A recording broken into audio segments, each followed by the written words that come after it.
Good morning students. 8th class. चलो विज्ञान विषय में एक नया पाठ शुरू करते हैं बच्चों। पाठ 12 और घर्षण। हमने पिछले पाठ में बल देखे थे, बलों के प्रकार में हमने घर्षण भी पढ़ा था। तो घर्षण भी एक प्रकार का बल ही है, लेकिन विस्तार से हम लोग यहाँ पर घर्षण के प्रभावों को जानेंगे कि घर्षण क्यों हमारे लिए ज़रूरी है। तो घर्षण शत्रु एवं मित्र दोनों ही है, और उसके बारे में हम लोग यहाँ जानेंगे कि घर्षण किस प्रकार हमारे लिए उपयोगी है और नुकसानदायक है। तो घर्षण एक बल है जो दो सतहों में जब आपस में संपर्क होता है, रगड़क होती है, तो उस दौरान उत्पन्न होता है और गति की दिशा के विपरीत होता है, गति का विरोध करता है हमेशा। जैसे मैंने आपको बताया था कि किस तरह से साइकिल को जो पैडल मारना छोड़ देते हैं हम लोग तो वो रुक जाती है, किस तरह से बॉल जब लुढ़काते हैं हम लोग फर्श के ऊपर तो किस तरह से बॉल अंततः जाकर रुक जाती है या उसकी गति धीमी हो जाती है, किस तरह किसी खुरदरी सतह पर काम करना या किसी चीज़ को सरकाने में हमें कितनी दिक्कत होती है। तो सारी चीज़ें हम लोग यहाँ पढ़ेंगे पाठ 12 में, घर्षण में। चलिए देखते हैं पाठ प्रस्तावना।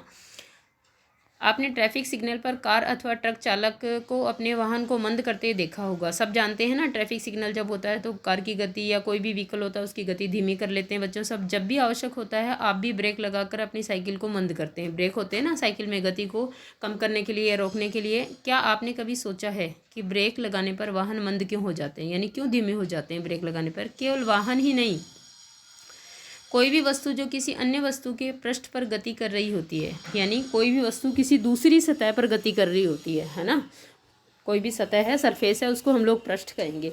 तो जब कोई भी वस्तु किसी दूसरी वस्तु के पृष्ठ पर या सतह पर गति कर रही होती है उस स्थिति में भी मंद हो जाती है जब उस पर कोई बाहरी बल न लगाया जाए, है ना। मतलब बाहर से कोई बल नहीं लग रहा फिर भी वो उसकी गति जो है वो मंद हो जाती है, अंततः वह रुक भी जाती है। क्या आपने फर्श पर लुढ़कती गेंद को कुछ समय पश्चात रुकते देखा है? केले के छिलके पर कदम पड़ते ही हम क्यों फिसल जाते हैं? चित्र 12.1 में देखेंगे। किसी चिकने तथा गीले फर्श पर चलना क्यों कठिन होता है? इन सब सवालों के जवाब यहाँ आपको मिलेंगे बच्चों। देखिए किस तरह से बच्चों के पैर जो है वो केले के छिलके पर पढ़ने से बच्चा गिर गया है। इस अध्याय में आप इसी प्रकार के प्रश्नों के उत्तर पाएंगे। तो सबसे पहले देखिए घर्षण के बारे में बताते हैं आपको।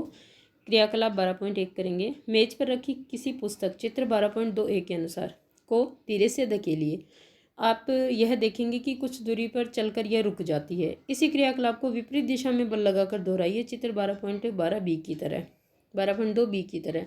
ठीक है, क्या इस बार भी पुस्तक रुक जाती है? क्या आप इसका स्पष्टीकरण सोच सकते हैं कि पुस्तक क्यों रुक गई?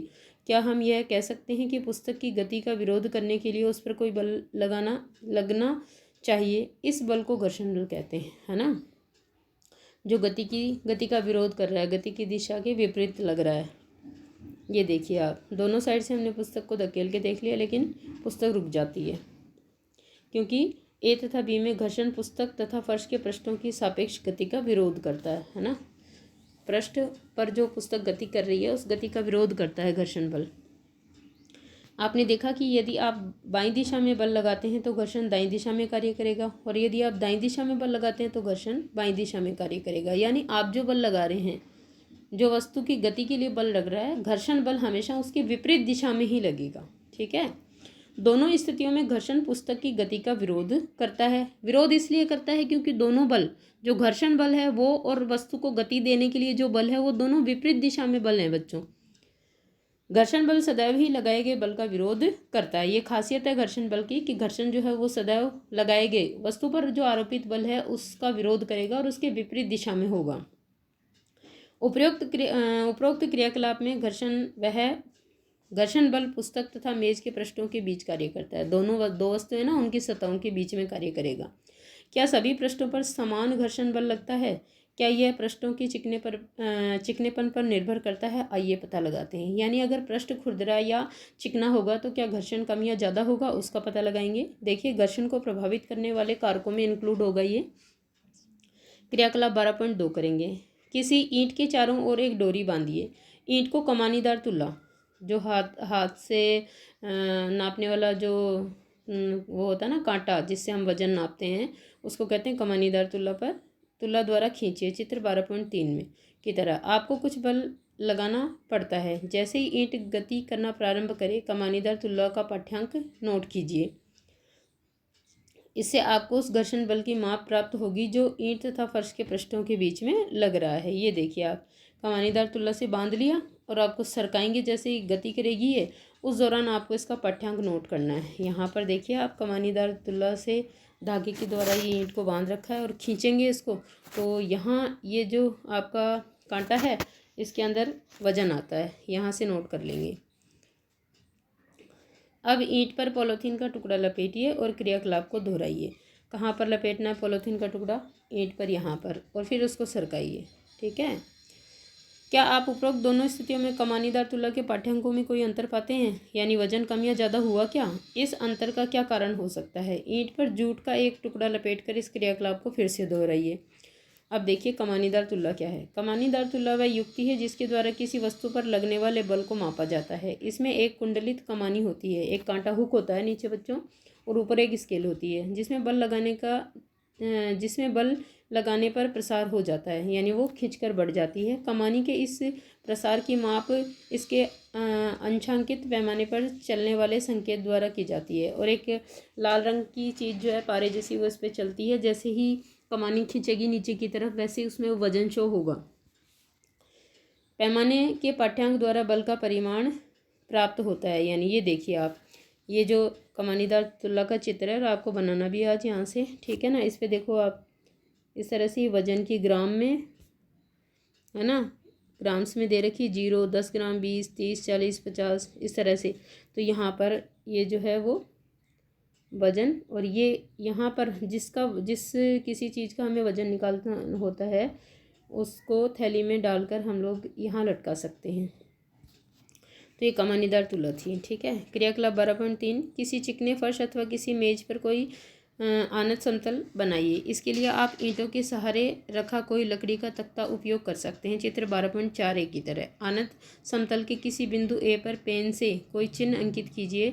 अब कोई पेंसिल सेल इस बिंदु से नीचे लुढ़कने दीजिए।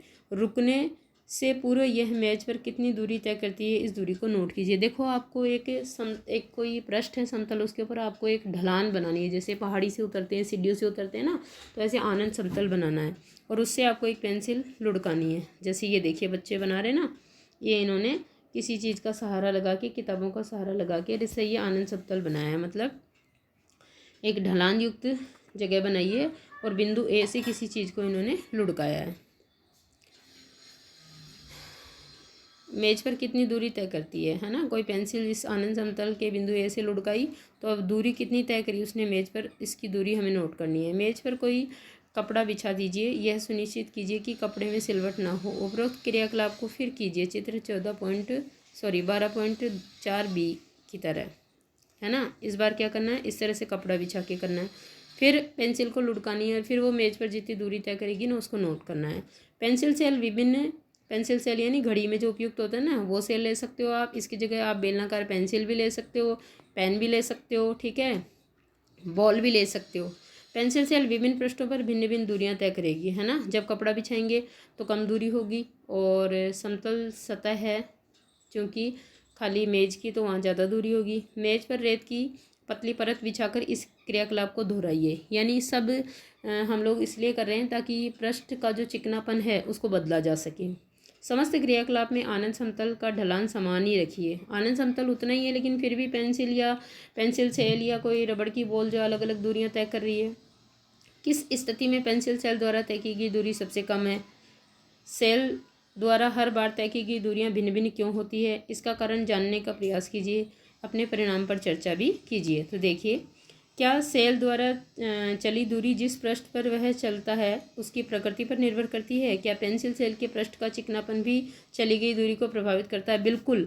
अलग अलग दूरियां आ रही है, तो ये जो पृष्ठ है ना जिसके ऊपर पेंसिल सेल चल रहा है वो, और प्लस पेंसिल सेल का खुद का पृष्ठ, ये दोनों पे निर्भर करती है कि वो कितनी दूर चलेगा। अगर कोई भी सतह खुरदरी होगी तो उसका घर्षण बल ज़्यादा होगा और वो कम दूरी तय करेगा पेंसिल सेल। और अगर चिकने हुए दोनों ही पृष्ठ, तो वो ज़्यादा दूरी तय करेगा, क्योंकि चिकने पृष्ठ का घर्षण बल हमेशा कम होता है। तो इस तरह से पृष्ठ की जो बनावट है वो घर्षण बल को प्रभावित करती है बच्चों।